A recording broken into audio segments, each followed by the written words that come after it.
बापा पोरीचा पा मेकअप दाखव. तिने आतमध्ये पा कसे काजळ लावले डोळ्याला. दाखव का दाखव. वा वा वा पा पोरगी मेकअप करत आहे. तोंड पा काढा काढा पा. आता काड्यावर मेकअपवर फेरन लावली. चुना लावणं आहे हे सगळं आतापासून. हा पा कशी दिसून राहिली. डोळ्याला लावलं तिनं काजळ पण ते पूर्ण फेरलं तिचं. बघा किती मेकअप करते पोरगी. सगळं कुठं लावलं काजळ, कसं लावलं ते. तिने काजळ डोळ्याला लावलं पण ते पूर्ण तोंडभर फेरलं. आता फेरान लावली लावत आहे.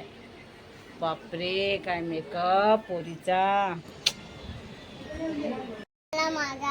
अगं आता लावली ना तू. आधी फेरान लावली आता काजळ लावलं, पावडर लावलं. झाकण दे त्याचा. खूप मेकअप करत राहते दिवसभर. बघा हे पहा आता त्याच्यावर हे काजळ लावलं बघा डोळ्यामध्ये आणि पूर्ण फैलवून ठेवलं ते. मूर्ख कुठली असं लावत असते काय. फेरान लावली काळ्याच्यावर. आधी काजळ लावलं पुन्हा काजळ फैलवून ठेवून दिलं. आता त्याच्यावर फेरान लावून राहिली. तू आपल्या आरशात मध्ये पण थोबाड पागल कुठची. हा असं बापा आता झालं. आता तर मम्मी मारतेच तुला. आता तर मारतेच मेकअप. आता तर बसते तुला बद्या.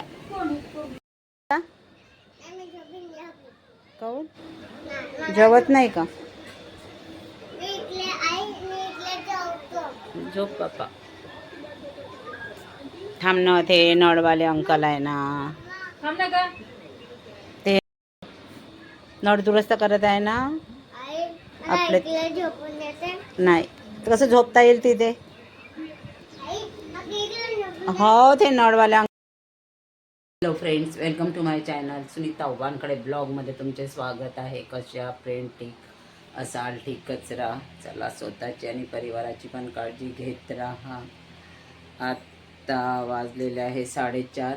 प्रांजू आणि स्वप्नील कंट्रोल आणायला गेलेले आहे. कालच स्वप्नील आलेला आहे पुण्यावरून. आज पण मगाशी माझी थोडी तब्येत एकाएकीच खराब झाली होती. खूप एकाएकी घाम यायला लागला आणि चक्कर पण आणि वेगळंच वाटायला लागलं होतं. स्वप्नील म्हणाला की तुला बरं नाही आहे का, की कशी घाम घेऊन राहिला खरंच सांग. पण मला थोडं बरंच नव्हतं वाटत. उभं पण नाही राहूशा वाटत आणि कोणासंग बोलावं असं पण वाटत नव्हतं. एकाएकी थोडं आराम केला त्यावेळेस थोडं बरं वाटायला लागलेलं आहे. हे सगळं पाईप बदलवले आहेत नळवाल्यांना बोलवून. सगळे पाईप खराब झाले होते. पूर्ण पाणी लिकेज होत होतं. हे पण बदलावं लागलं. एकाएकीच कोणते पण खर्च येऊन जातात.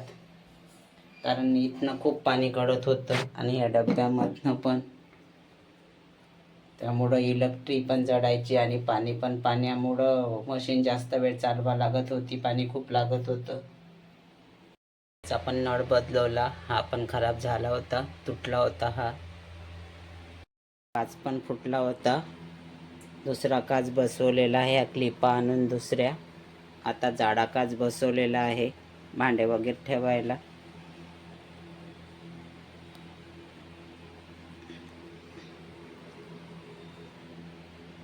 थोडं पण काम करायचं म्हटलं तर पैसेच लागतात. 1700 रुपये लागून गेले एवढ्याच कामाला. रोही पण खूप त्रास देते आजकाल. जेवण मला सगळं तिला करावं लागते. तिची आंघोळ, गिलासभर पाणीसुद्धा ती कोणाजवळचं पित नाही, मलाच मागते.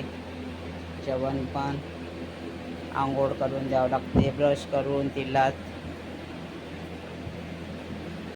माझी तब्येत अजून काही बरोबर जागेवर आली नाही, त्यामुळं पण मला खूप चिडचिडसं वाटते. कारण जर तब्येत वगैरे चांगली राहिलं तर चांगलं वाटते. त्या तब्येतीमुळं एकदम मला कसं तरी वाटते. कारण काही ना जसं ऑपरेशनपासून काही ना काही दुखतच राहते. जास्त वेळ चालू नाही शकत, जास्त बोलू नाही शकत. त्यामुळं पण आता मला खूप चिडचिडचं वाटत आहे. कारण फ्रेश राहिलं तर बरं वाटते. घरामध्ये वातावरण चांगलं राहते. हमेशा काही ना काही दुखतच राहते माझं या ऑपरेशनपासनं.